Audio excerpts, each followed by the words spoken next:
Halo semuanya, saya Ramadia Mulyani, NPM 2441057, Prodi Ilmu Komunikasi kelas 02B.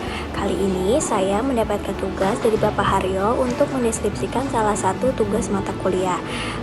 Lalu saya mengambil materi tentang komunikasi nonverbal.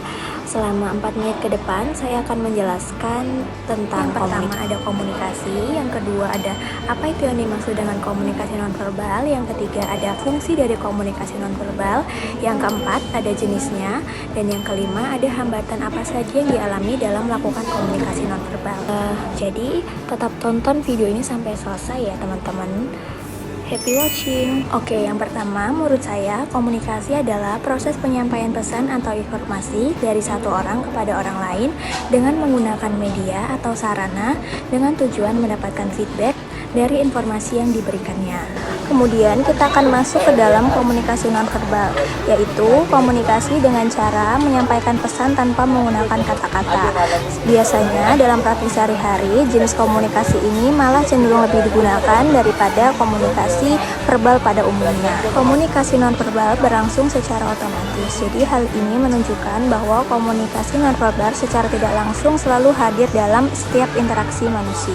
Kemudian saya akan membahas tentang 5 fungsi yang ada di komunikasi nonverbal. Yang pertama ada repetisi, yaitu ditunjukkan untuk mengulangi maksud dari komunikasi verbal.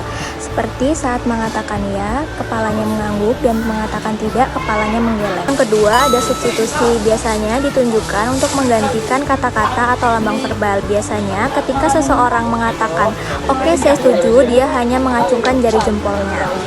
Dan yang nomor 3 ada kontradiksi, yaitu pertentangan dengan pesan verbal yang disampaikan.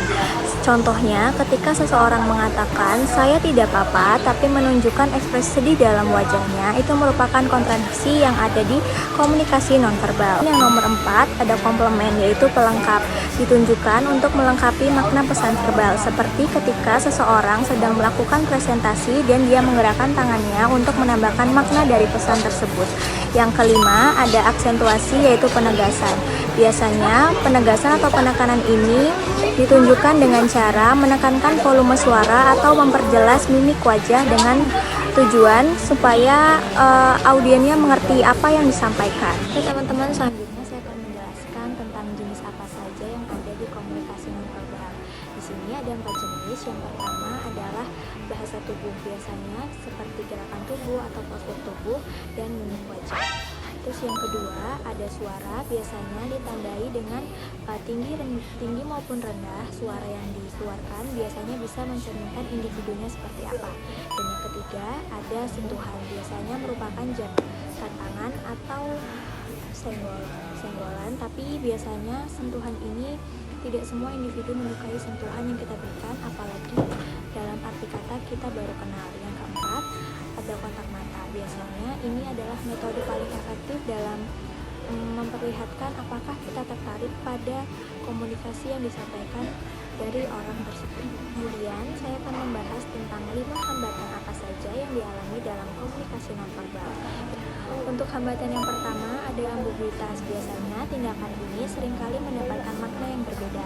Yang kedua ada penipuan, biasanya komunikasi nonverbal sering dimanfaatkan untuk melakukan penipuan atau seringkali dimanfaatkan untuk penyalahgunaan. Yang ketiga ada ketidaktepatan, biasanya ini menunjukkan ketidakakuratan dalam menyampaikan pesan. Dan yang keempat ada perbedaan budaya, hal ini sangat signifikan dalam komunikasi karena budaya satu dan budaya lainnya cukup memiliki perbedaan yang sangat signifikan.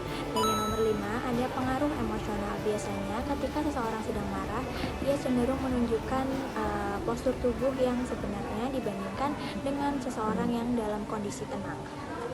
Oke guys, itu tadi penjelasan singkat saya mengenai apa itu komunikasi nonverbal. Dari saya menjelaskan apa itu komunikasi, apa itu komunikasi nonverbal, dan fungsinya apa saja, jenis serta hambatan apa saja yang dialami. Saya kira saya cukup menyampaikan penjelasan tentang materi tersebut. Saya ucapkan terima kasih dan saya mohon maaf apabila ada salah-salah kata yang saya ucapkan dalam penyampaian materi. Sekian, wassalamualaikum warahmatullahi wabarakatuh. Dadah.